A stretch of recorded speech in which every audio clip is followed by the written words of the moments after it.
Nós estamos fazendo uma série de entrevistas com ex-presidentes da ABP e com pessoas de destacada atuação dentro da ABP. Dentro desse segundo critério, a figura do professor Ichiro Shirakawa é uma pessoa de grande trabalho feito em prol da ABP na organização de inúmeros congressos e participação de inúmeras diretorias, e nós queremos conhecer um pouquinho mais da pessoa do professor Ichiro Shirakawa. E o senhor poderia nos contar assim, como é que foi a sua escolha pela medicina e por que psiquiatria? Bem, eu entrei na medicina com a ideia de fazer cirurgia, de ser um cirurgião, né? E no quarto ano comecei, mas ao contrário da maioria dos estudantes que começava na casa maternal, eu acabei arrumando um plantão numa clínica psiquiátrica. E aí tomei gosto, e mesmo porque ainda no internato fui fazer uma cirurgia para um garoto de 14 anos de uma postectomia, e como eu achava que o garoto de 14 anos ia precisar muito de uma postectomia bem cuidadosa, caprichosa, eu demorei demais no centro cirúrgico. Para uma cirurgia de 15 minutos eu levei 1 hora, e aí eu cheguei à conclusão que não dava mesmo definitivamente para cirurgia. Me formei em 1968, meu primeiro contato com a Associação Brasileira de Psiquiatria foi no Congresso em São Paulo, que eu não me lembro se foi o primeiro. Foi o primeiro, em 1970. Congresso. Eu estava lá também. Isso. Junto com o latino-americano. Isso, em que a figura eminente naquela época em São Paulo era o professor Clóvis Martins. Isto. E então, o nosso professor catedrático na época, Darcy Mendonça Ochoa, ele não achava importante que a gente fosse ao Congresso, mas eu já alguma coisa meio rebelde, tendo ido ao Congresso, ele me descontou os dias que eu fui ao Congresso. Mas acho que a partir daí que começa a minha ligação com a Associação Brasileira de Psiquiatria. Um segundo momento foi em 78, em Camboriú, onde participamos de uma assembleia histórica pelas diretas, né? Uhum. Então, é uma época em que, enfim, estávamos sob a ditadura militar, muito que até hoje na nossa memória foi muito terrível, com o momento sem democracia no Brasil, autoritário, ditatorial, enfim, a lembrança, enfim, toda aquela propaganda para frente Brasil, Brasil ame ou deixe-o, né?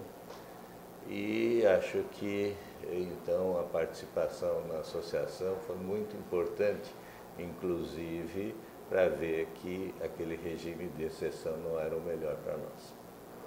Estava ligado a algum partido político, ao partidão? Eu tinha simpatias pelo partidão, tinha simpatias, mas não cheguei a me filiar. Eu participei dos movimentos estudantis, então fiz muita passeata sob liderança em São Paulo, que na época era um estudante notável para nós, hoje um senhor chamado José Dirceu. Ah, é? Sim, então ele nos incentivava, todos nós fomos às passeatas.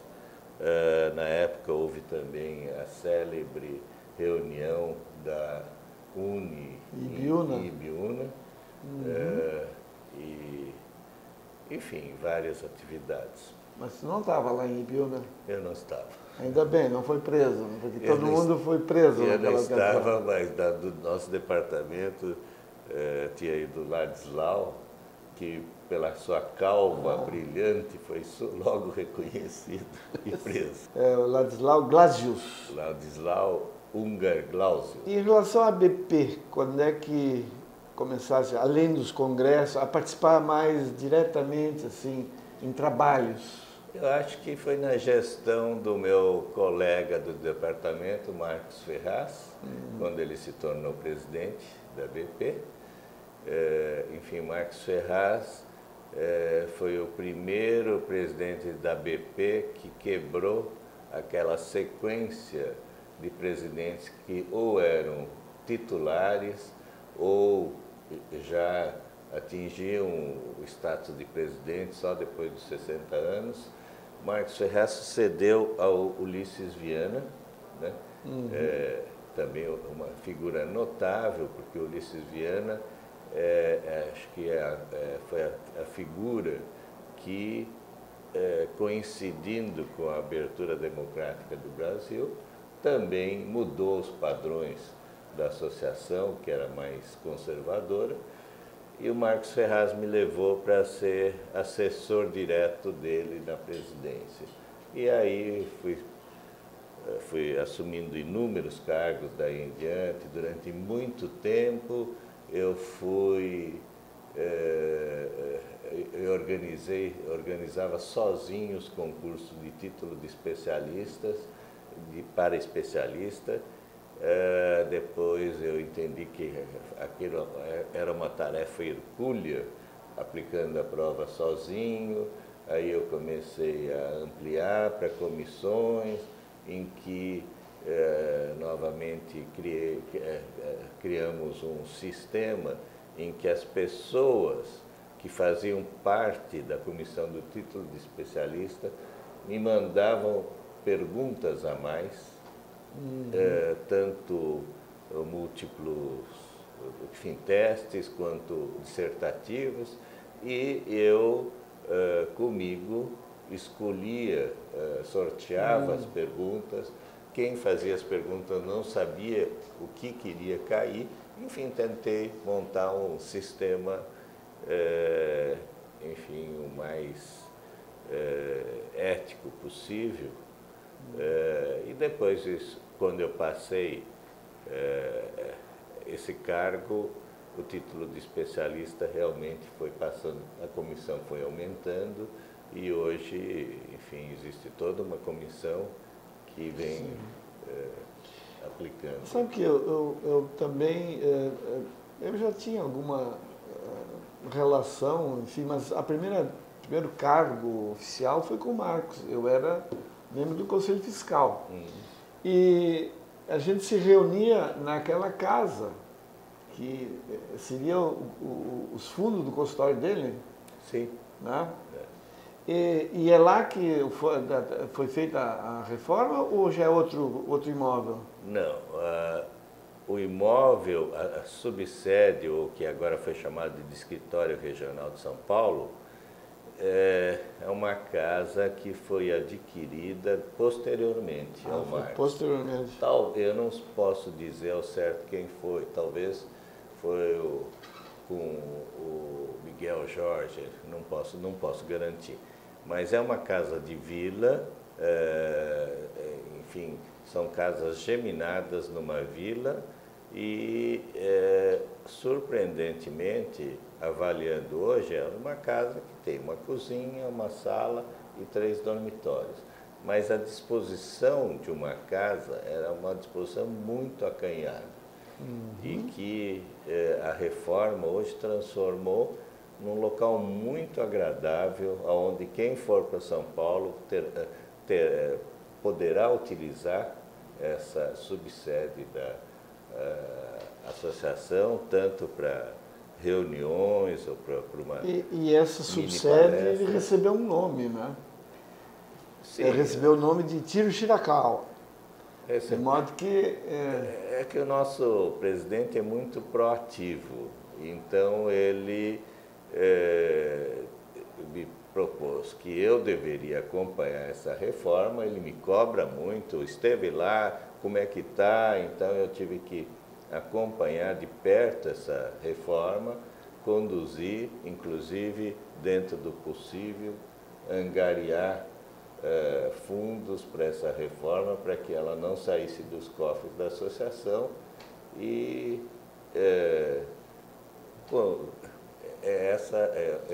foi o custo, vamos dizer assim, mas é em função do jeito do nosso presidente ser muito próximo. Eu acho que não só ele, mas toda a Assembleia da ABP reconheceu o teu mérito, tanto que foi aprovado sem nenhuma discordância, né? Eu sei que a homenagem à pessoa estando viva sempre é um problema, mas eu acho que também é gostoso receber a homenagem em vida, né?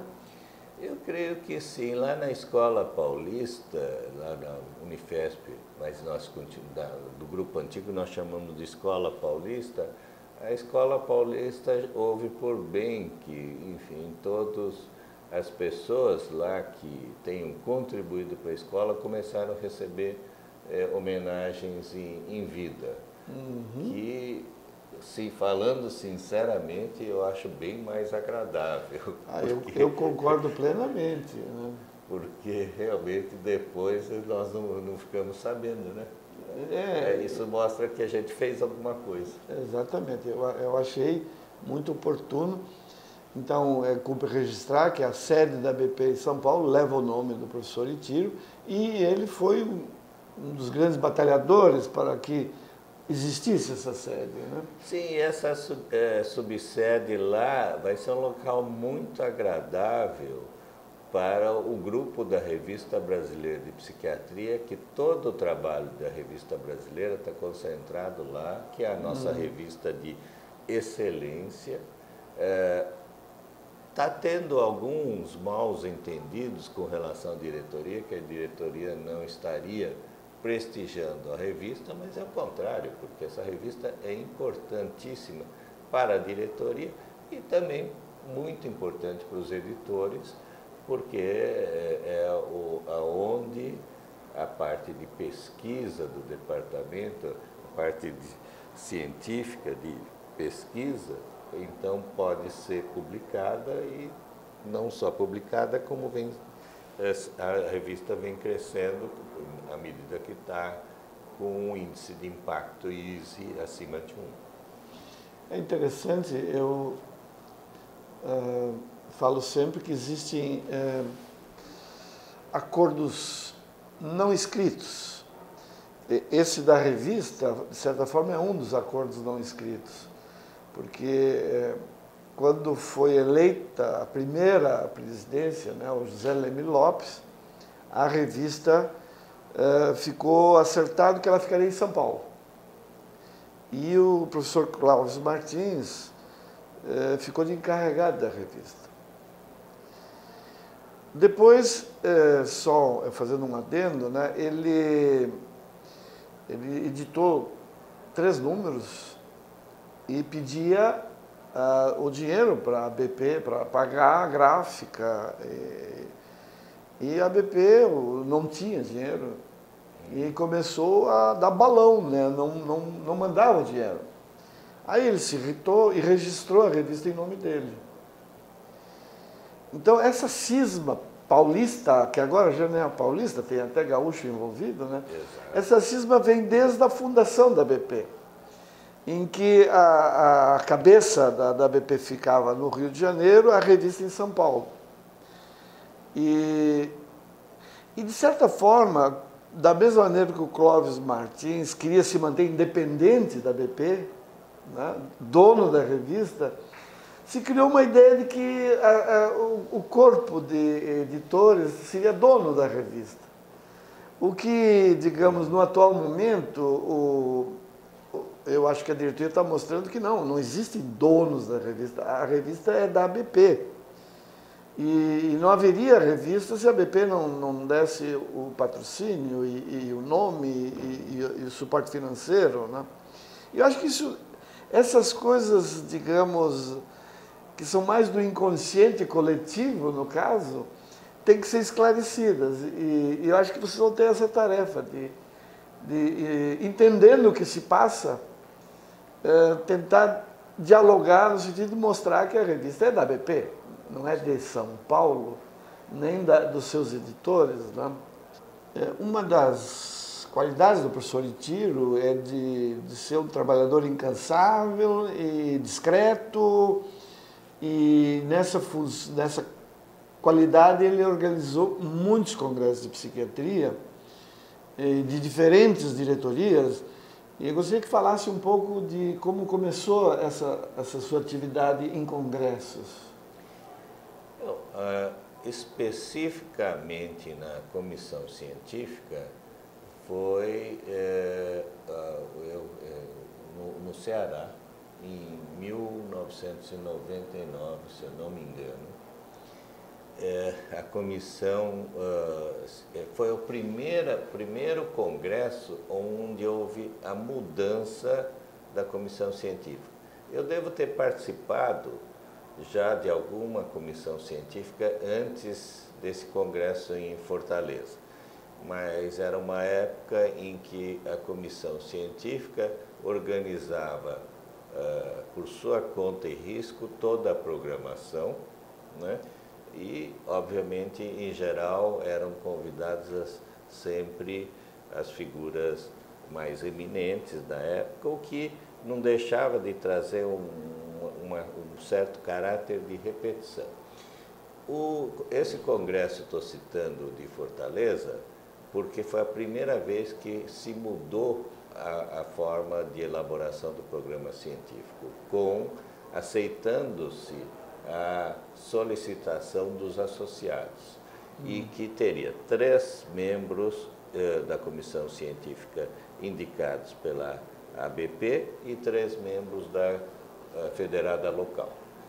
E da ABP, naquele ano, fomos indicados o Rogério, que seria o Rogério Wolff, que seria o coordenador, o Márcio Versiani, e eu.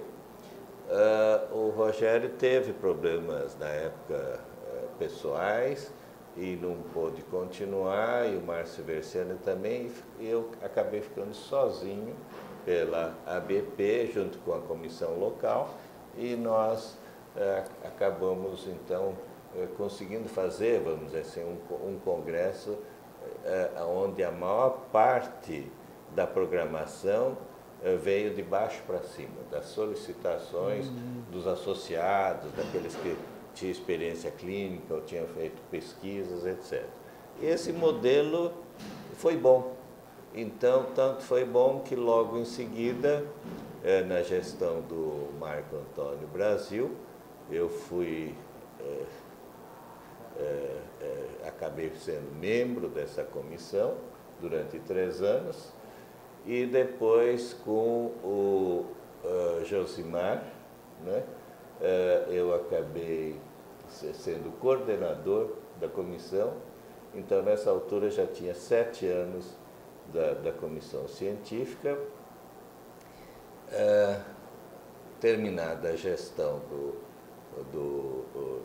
de Josimar França, obviamente eu deixei o cargo e participei mais uma vez, então, pela 8ª vez, pela comissão local no Congresso de São Paulo. Aí fui indicado por São Paulo, e novamente agora com a nova diretoria eleita, com o Antônio Geraldo, eu voltei para a comissão. Então são 7 anos em que eu sou coordenador e mais 3 anos de participação como membro da comissão. São 10 anos. Interessante, há alguma semelhança na evolução, porque lá em Fortaleza eu fui convidado a administrar a página da ABP.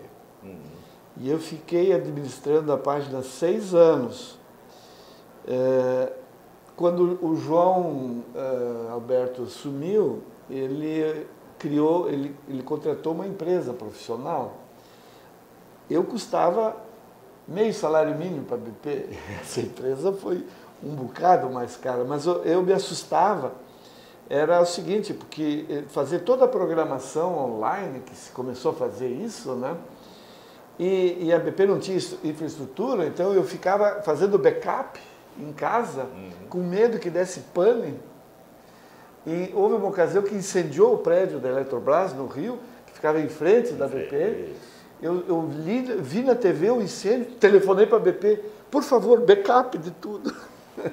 Queria que fizesse backup das coisas, porque eu temia que aí o Congresso fosse águas abaixo, porque não teria registro, né?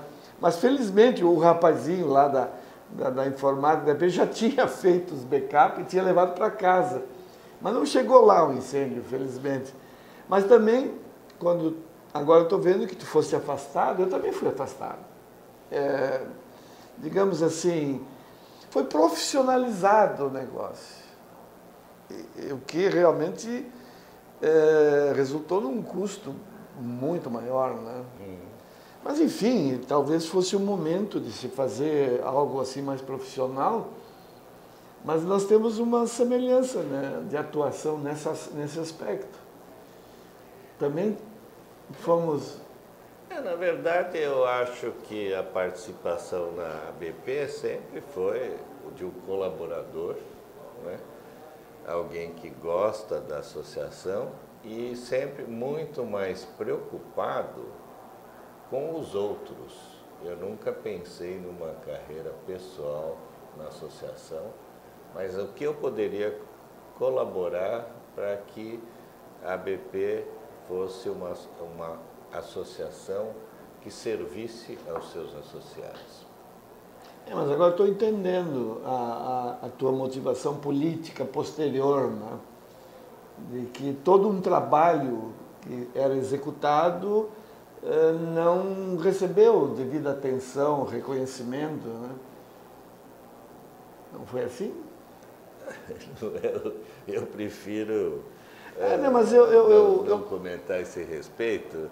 Eu sou tão ingênuo nesse aspecto que eu nem associei nada. Eu simplesmente me afastei, porque achei que devia profissionalizar mesmo, porque eu não podia aguentar aquilo, aguentar um site que organizava um congresso do meu consultório, da minha casa, né? Mas havia outras coisas que agora a gente está vendo que não zelavam pelo melhor interesse da instituição, né? Talvez, acho que uma coisa que, já que o senhor me convidou para cá, acho importante eu deixar registrado, mesmo que eu não sou presidente ou ex-presidente e não vou ser candidato a presidente, já fui e perdi. Eu acho que o que eu posso dizer de importante é o seguinte: eu sempre estive ao lado de toda a diretoria. No entanto, antes desta gestão, há 3 anos, no entanto, eu me lancei como chapa de oposição. Por quê? Porque para meu desencanto, a assistência psiquiátrica no Brasil foi deteriorando. Nós fizemos parte da geração contra os grandes hospitais psiquiátricos, mas eu mesmo, apesar de tudo, eu nunca trabalhei no manicômio. Eu trabalhei já no hospital que na época tinha 400 leitos, mas o paciente era internado no máximo, mesmo naquela época que a psicofarmacologia estava engatinhando, no máximo 2 meses, em último caso 3 meses, né? Hoje, o paciente em crise, nós temos recursos farmacológicos para controlar a crise em 20 a 30 dias. Então, existe um momento necessário para a internação e quando eu percebi toda essa mudança da política em que os hospitais psiquiátricos foram totalmente fechados, tirando um campo de trabalho para o psiquiatra, onde todos os ambulatórios de psiquiatria foram fechados, novamente tirando outro campo de trabalho para os nossos novos ex-residentes, enfim, profissionais da psiquiatria, e a assistência psiquiátrica foi levada para os PSFs, para o clínico geral fazer o atendimento, do programa de saúde familiar, com uma desculpa de que não há psiquiatra para tratar todos os pacientes, e largaram tudo isso para o clínico do PSF da UBS, com uma história chamada matriciamento, que o psiquiatra vai uma vez por mês e vai dizer para os clínicos o que eles devem fazer. Os clínicos têm uma raiva ainda hoje maior da psiquiatria e do psiquiatra que vai lá dizendo, olha, vocês têm que medicar assim, assado. Os clínicos dizem, nós somos meramente reprodutores de receitas. Med-checker. Nós só reproduzimos a receita que o psiquiatra manda fazer, e então a assistência psiquiátrica foi paulatinamente desmantelada. E isso com quem é que mais sofre, é o paciente que está na outra ponta. E eu julguei que, de uma certa forma, diretorias anteriores da associação não cuidaram disso. Cuidaram da parte política da associação, mas não da assistência.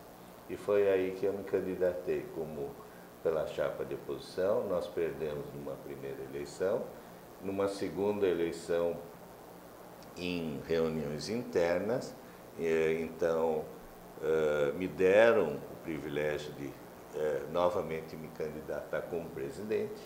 Eu abri mão e fiz a indicação do Antônio Geraldo, porque ele realmente é um sujeito muito ativo, e então me pediram para que continuasse na chapa, porque eu já tinha um número de votos, e então na segunda eleição a chapa de oposição venceu, entre outras coisas, com uma plataforma de eleições diretas da BP, que novamente nós conseguimos cumprir, e por isso que ontem, na abertura, eu disse que eu estava muito orgulhoso de participar dessa diretoria como vice-presidente, por ter feito, historicamente, a abertura final para a democracia da associação. Muito bem. Eu acho que estamos satisfeitos com o depoimento. Não sei se tem mais alguma coisa para acrescentar.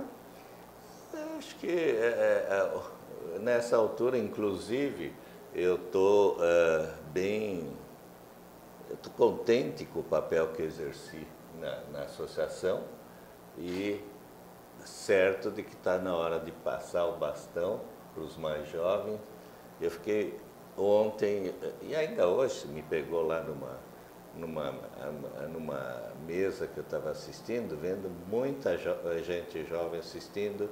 Acho que eu fiz parte de uma geração que cumpriu o seu papel de passar o bastão. Muito bem.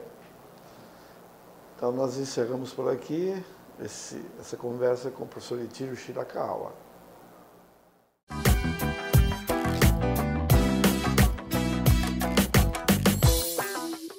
É com prazer que nós trazemos hoje o Dr. Josimar França, alagoano, brasiliense e ex-presidente da Associação Brasileira de Psiquiatria, que vai nos dar algumas das suas experiências na administração da BP. Mas antes de nós entrarmos na BP, nós gostaríamos de saber assim, o que o levou à medicina, o que levou à psiquiatria. Eu comecei muito cedo, né? Com 17 anos já era estudante de medicina, porque na época as opções de cursos superiores em Alagoas eram muito poucas. Eu pensava inicialmente até em fazer arquitetura, mas como não existia arquitetura lá e só em Recife, e não tínhamos condições de fazer um curso fora, terminei fazendo o que na época se fazia, ou era engenheiro, ou era advogado, ou era médico. E aí eu optei por medicina. E com 17 anos já era estudante de medicina, formei com 22 anos. Né? 22 anos. 22 anos. E aí, ao longo do curso de medicina, a gente passou por vários estágios. Inicialmente, todo estudante de medicina quer ser cirurgião, né? Eu pensei em ser cirurgião, mas depois eu fui vendo que era uma coisa que não mexia muito com a minha cabeça. E eu passei por proximidade com um colega professor neurologista, comecei a acompanhá-lo na neurologia. Mas também achei que era uma coisa muito pouco. Você fazia o diagnóstico e de repente não tinha muito o que fazer. Era o diagnóstico e terminava. E aí entrei e me aproximei da psiquiatria. Que por coincidência, eu acho, até um paralelo entre a arquitetura, que é criativa,